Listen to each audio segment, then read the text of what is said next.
Hello, SNA assassinators. I must have passed my limit to making my podcast video tonight because this snap out. But without any technical difficulty delays, I'm back here with I made a second clip so I can continue to finish off talking about the second half of AEW Dynamite tonight, the Thanksgiving Eve post-show edition of the Wednesday night show. But we got Jamie Hayter that was about to hit her what they call the hate what that the what they call the hater, like the the haterade. I think that's called. It's like Gatorade, but like her version of it, like hopefully she don't turn into an energy drink. But it's where like we got Queen Amina turning it into an inside cradle. No, even though it didn't work. Like even though it's kind of the most devastating move in professional wrestling, that's where we got Jamie Hayter boots the knee of Queen Amina. This is where we got Jamie Hayter to turn it into like what they call a roll up into a crucifix. But anyway, it's a big kick out at 2.2. Anyway, we got Queen. I'm not trying to counter to go for a pin of her own. Let's go to Jamie Hayter then again going for the what's that called, crucifix pin, and somebody better call Britney Spears because she did it again. But this is where we got Jamie Hayter going for a sleeper on the Queen Aminata. This is where she's trying to make her tap out, but she's not but this is where Queen Aminata did not allow her to hit the sleeper onto her. This is where we got Queen Aminata trying to forcefully make her get out of that or let go of the hold because he pinned her, like how Kairi Sane and AJ Styles did it to their respective opponents. Is where she got a 1 and she got a 2, but that's where Jamie Hayter kicked out at 2.3. That's where Hayter did go for a boot right to the face on the high boot to Aminata. That's where she tried to go for a pin, but this is where Queen kicks out at 2.4 this time. That's where we got Jamie Hayter finally hits the Hayter raid, guaranteed this time to put her away for the 3. Rhymes, that's obvious wrestling rhyming, of course. She gets the 3. She moves on to the next round, which that'll be a Winter is Coming. Whoever the Winter is Coming edition of AEW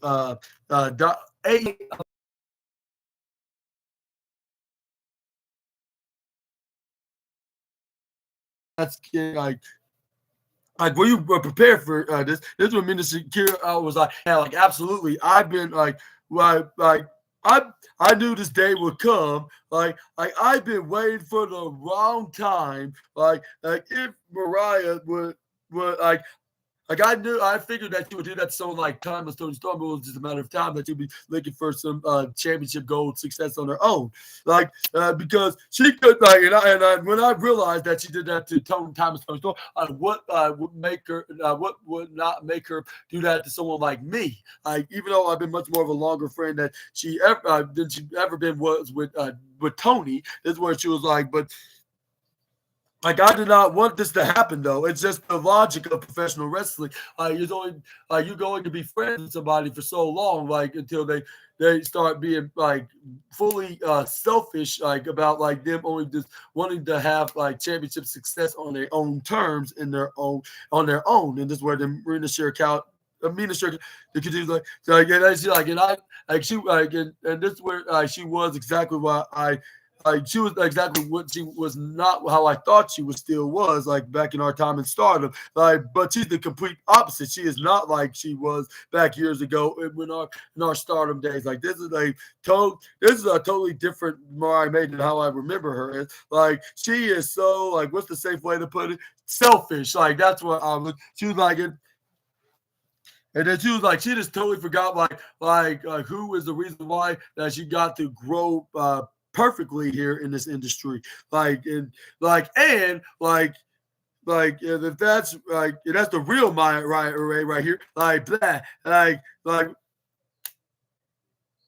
you if you wanna and if you really are that Mariah, how about let me show you, I want to show you the real Mina right here. And that's what she said right directly on the camera. This word then Renee Paquette was like, well, everybody at AEW wants Mina. I was like, well, almost everybody wants the Stardom wrestler, but not some of us just don't. This is where we're at. insane happened up next. Like before Renee Paquette didn't start continuing to ask questions to Mina. This is where we saw Mariah May with a champagne bottle, and this is where she swacked it of Mina's head, knocking her out in the process. This is where she started whipping her with her own championship belt, like if she was a slave. And I was like, Mariah, I don't think it's a good idea. Like, given that, since y'all different nationalities, some people are gonna be taking offense to that, like thinking it's back a century ago. So I don't think it's a good idea to be whipping her. Like, it's one thing of beating her up because this is wrestling. That's the industry. Even though we've seen the likes of like The Rock and Roman Reigns doing that to Cody and Seth Rollins at the beginning of the year, but that's because he was. It was all about giving Cody Rhodes' mom a belt like that. That's gonna be bloodied up, like with a beaten up, bloody up a son of hers. That's the American Nightmare. That's for a different reason. So I'm not trying to sound hypocritical, but I'm just saying like maybe not someone like Tamina, like which that would probably be kind of offensive. But luckily they didn't make it like if it was like from a century ago, and it was exactly like.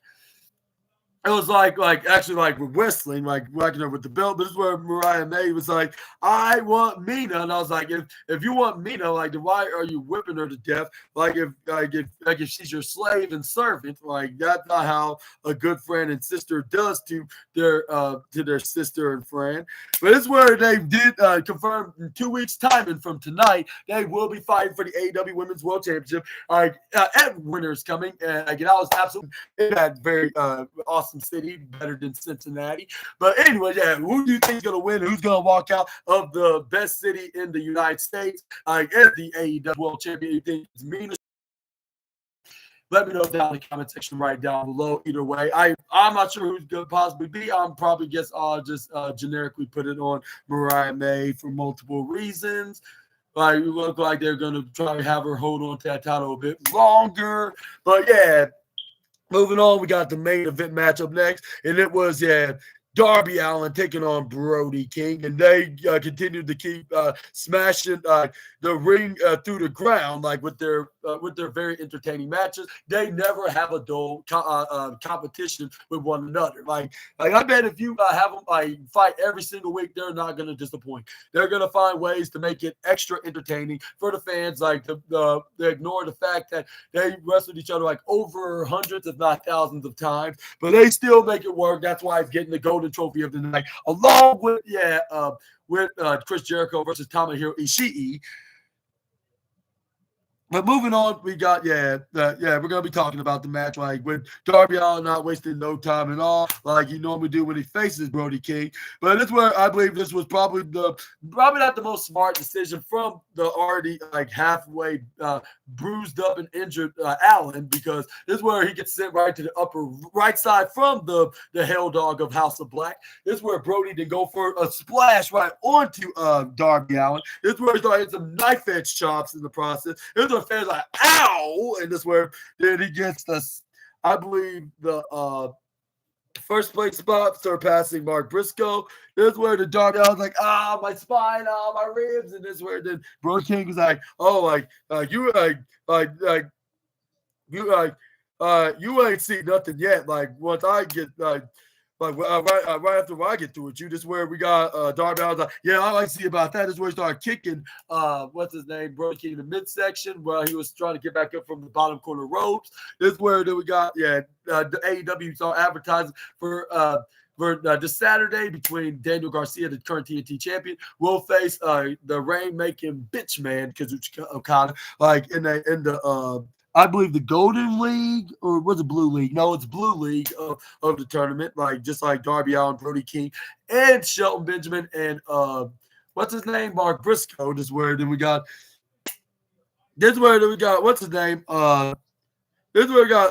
Brody King that lifts up Darby Allin right on the top of the rope, hits a big stinging and devastating chop, knocking him out, definitely confirming that he's getting number one on the spot, like surpassing Mark Briscoe in the opener and knocking him out right off the top ropes out of the ring to the point that he was in more agonizing pain, which he was not even halfway there yet, but still he was suffering hellish, agonizing maneuvers from the Hell Dog, and this is where we got. Brody King also sent him right to the upper left side, some of the steel steps because they were like almost diagonal from that side. Is where we got him sent him right to the bottom corner barricade. Is where he got back in the ring. And this is where then he started taunting not only Darby Allin but his fans as well, even though he's a baby face. But they have like a big, highly profile, beefy rivalry with one another for in AEW for years, if not starting in their independent wrestling days. But yeah, this is where we got Brody King trying to get Darby Allin back in the ring, but Darby ends up running back in the ring. This is where we got Brody King's like, of course, like he's gonna be doing this, like it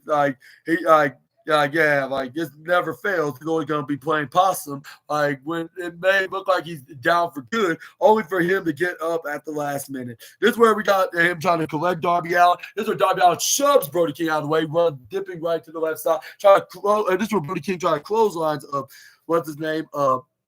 Darby Allin, but he ends up ducking out of the way. Hits try to go for a flying surfboard DDT, but he ends up getting boss man slammed by the big Hell Dog.